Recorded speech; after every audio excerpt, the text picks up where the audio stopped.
তো hello guys, welcome back to my channel. আজ Thursday 1 মে, রয়েন্টু ইয়ার্সে এসেছি। কাল বৃষ্টি হয়েছে, মাঠ খুব ভেজা। তো আজকে সম্ভবত ফিটনেস ট্রেনিং হতে পারে অথবা I-10 বলে ম্যাচ খেলা হতে পারে। যেটাই হোক তোমার সঙ্গে শেয়ার করব, দেখতে থাকো। রানিং হচ্ছে সেলিম স্যার, মাঠ ভেজা পুরো এখানে।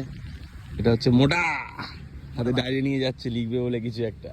এখন আমি রোজ ডায়েরি নিয়ে না, যে ট্রেনিং চলছে।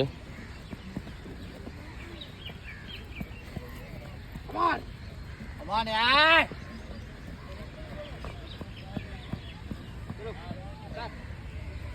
ছটা শেষ হবে, ছটা শেষ হবে।